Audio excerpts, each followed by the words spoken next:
Yo, so guys, welcome back to another video. This is a reaction to most expensive construction mistakes in the world, part 4. I've seen a few of these ones, and this is the most recent post. But yeah, these are always quite funny to see, to be honest, because there are these expensive things that are made, either they're never used again or they're not made correctly, and it's just, I don't know, seeing rich people or rich companies make mistakes, it is quite satisfying. But at the same time, some of these probably aren't. Some of these might just be people crashing their cars. But we're going to get into this reaction, hopefully going to enjoy, and let's just jump into this. Links are in the description to my Patreon if you want to see some more reactions of mine. Yeah, that's pretty much it, but let's jump into this. From horrible engineering flaws that led to tragic bridge collapses to Windows crash. But it says tragic. Maybe it's involving people's lives, and in that case, it's not satisfying to see. I was assuming this was just going to be like construction mistakes made in the process of building the structures. Down from skyscrapers. Here is our fourth part of the most expensive construction mistakes in the world. Where is that? We begin with number 4, the horrific Mississippi Bridge collapse.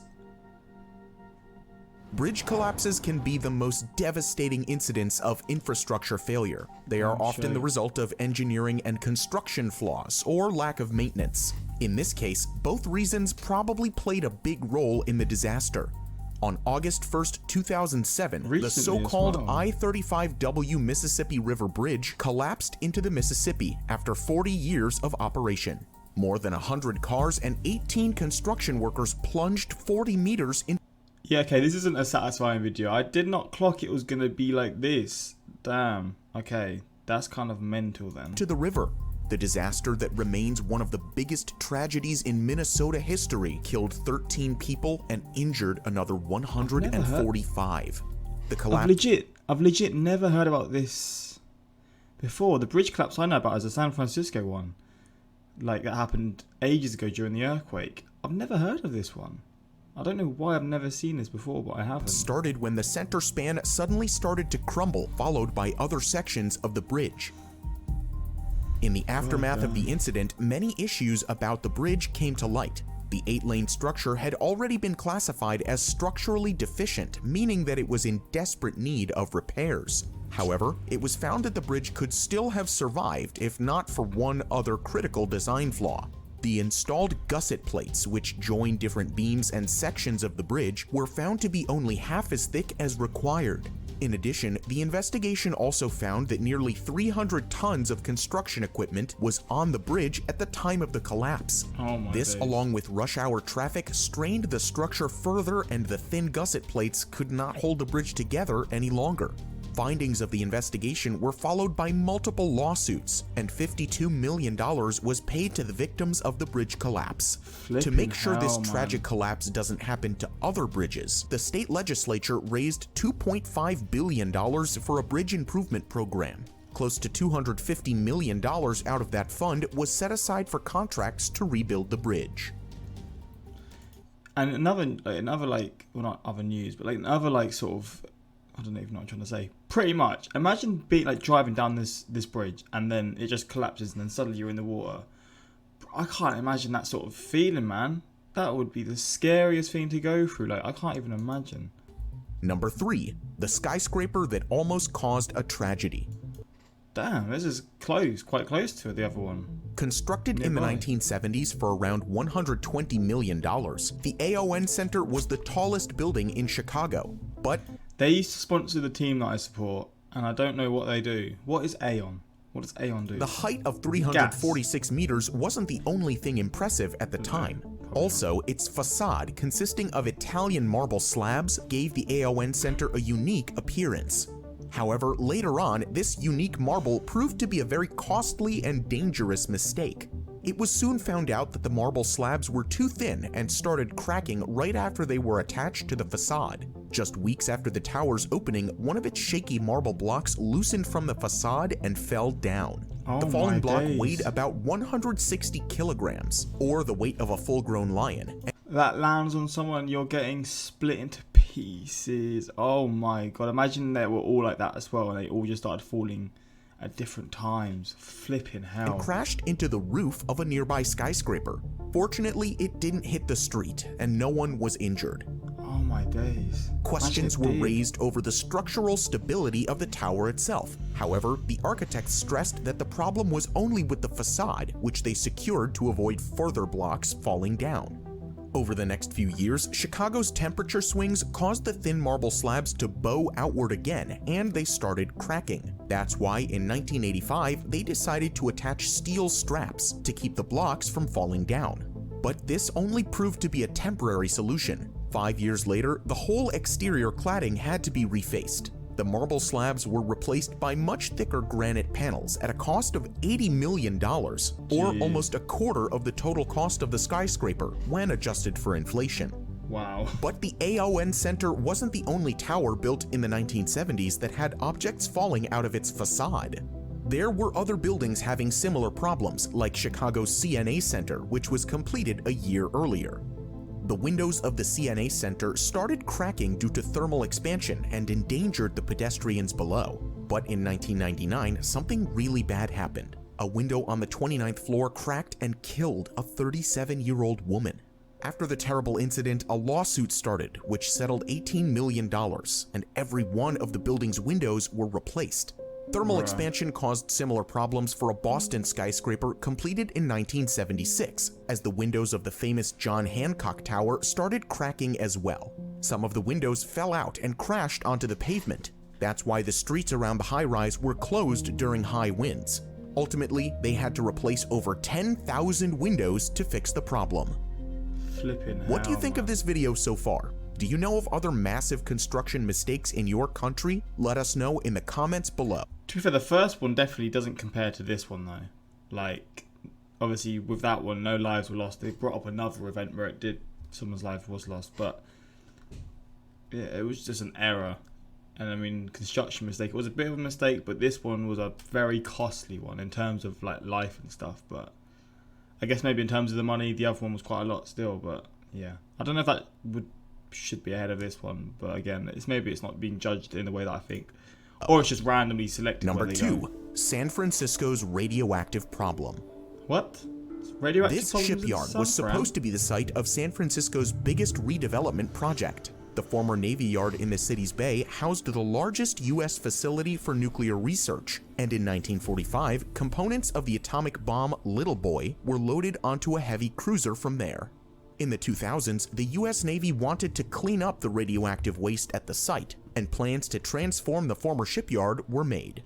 These plans included over 12,000 new housing units, several parks, and offices. To put these Houses? plans in motion, Houses where they used to do radioactive like testing and stuff.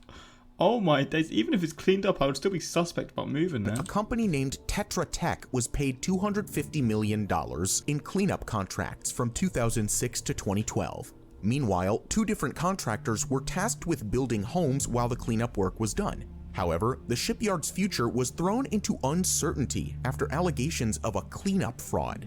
Starting from 2012, multiple whistleblowers came forward with accusations that Tetra Tech faked the cleanup process to speed things up. Wow. According to the allegations, workers from the company falsified data by using soil samples from clean areas and passing them off as soil from contaminated areas. Oh my days. 2 years later, Tetra Tech admitted to falsifying soil samples and blamed the problem on individual employees. The U.S. Navy agreed to a revised plan to get rid of the still existing contamination. And at the same time, the first portion of the land was handed over to property developers to start building houses in the area. By 2016, more than 200 homes had been developed and even transferred to residents. Land transfers continued and new residents kept moving in. I don't know how people could trust that. I mean, you've already got this sus background to it. Why do you still trust it? Like, god damn. However, an independent review of Tetra Tech's data showed they had faked more soil tests than previously thought. Wow. The review found that almost half of the previous cleanup work was based on false information. A further review by the U.S. Environmental Protection Agency in 2018 found that the Navy had understated the scope of the problem. Based on these results, the development was put on an indefinite hold. By that time, at least $1 billion had been spent on cleaning the shipyard, and more than 350 housing units had been sold for about $1 million each. Oh As my the project days. was put on hold, many lawsuits followed, seeking up to $30 billion. The homeowners sued the developers, who then sued Tetra Tech, while Tetra Tech sued the US Navy and the EPA for lack of suing evidence. each other. And it gets even worse than previously thought. In 2022, a San Francisco grand jury reported that the shipyard will face a new problem. Previous cleanups might no longer be effective because of rising groundwater caused by climate change. The strategies of the past were premised on the idea that the dry areas of the shipyard will stay dry. However, rising groundwater has the potential to mobilize inactive contaminants in the soil. Oh, Overall, the project faces a massive delay. Most of the housing units at the former shipyard were supposed to be delivered to homeowners by 2020. However, a majority of these transfers won't happen until at least 2026. The project's future remains uncertain for now, and the cleanup mistakes mean that at least $1 billion spent on it have gone to waste. What an absolute mess. For this video's last project, we take a look at another bridge collapse, which is one of the most devastating in the world. Number 1. South Korea's horrible bridge disaster. I've never heard about this one either. Again, I don't know really much about bridge disasters and stuff. But I guess we're going to learn this one now. Constructed in 1977, the Seouls Bridge was built over the Han River and connected the Seongdong and Gangnam. I don't know what's like considered new for a bridge, but I mean, what, 45 years ago? That's not that long ago. But again, it's probably collapsed before that, so say 30 years or 20 years over it lasting. That's not very long for a bridge, Districts of South Korea's capital. Repeated overloading resulted in one of the biggest disasters in Seoul's history as the Seouls Bridge collapsed on October 21st, 1994.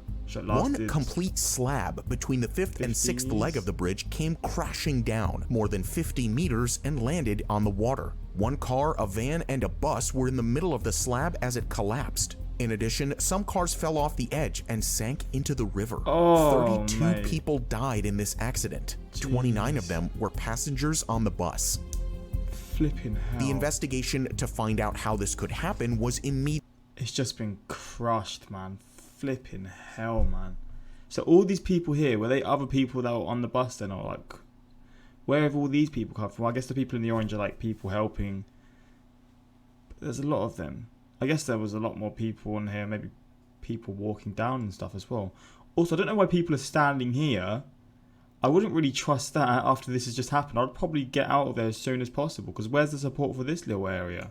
Immediately ordered. Originally, the bridge was designed for vehicles under 36 tons. However, over the years, traffic increased during Seoul's rapidly increasing urban sprawl, and loads of over 47 tons per vehicle were allowed. The biggest cause was found to be lacking welding work on the steel trusses of the suspension structure. The bridge supports had begun to rust, and the overall condition was deteriorating. In addition, the structure wasn't maintained accordingly, despite multiple warnings. All these reasons combined to result in this tragic collapse. Jeez, man. In the aftermath of the accident, 7 city officials responsible for maintaining the bridge were arrested. Meanwhile, the city mayor was forced to step down. While the collapse of the Seouls Bridge was the biggest in Seoul, it wasn't the first accident involving a bridge collapse in South Korea. Similar collapses had occurred at least 8 times since the 1970s, including 3 on the Han River. Under immense public pressure, the government started an emergency inspection program for bridges all over South Korea. Meanwhile, a plan to repair the Seouls Bridge was put into effect. However, it was soon found out that the structural weaknesses made it impossible to repair the damage. The bridge eventually had to be demolished and rebuilt. The new bridge was completed 3 years after the collapse, and it was designed to maintain as much resemblance to the original bridge as possible. However, the memories of that unfortunate morning in 1994 remain with Seoul's residents to this day. God damn. This was a wild-ass reaction. I mean... Oh. It's got flipping... whatever that is. But, yeah. I don't even know what I was saying now. Really needed this video to show my parents that I'm not the most expensive mistake in history. Yeah. God damn, man. Don't be so harsh to yourself. But yeah, hopefully you enjoyed this reaction. And if you want more of this stuff, let me know in the comments. And yeah, until next time, like, subscribe. Peace.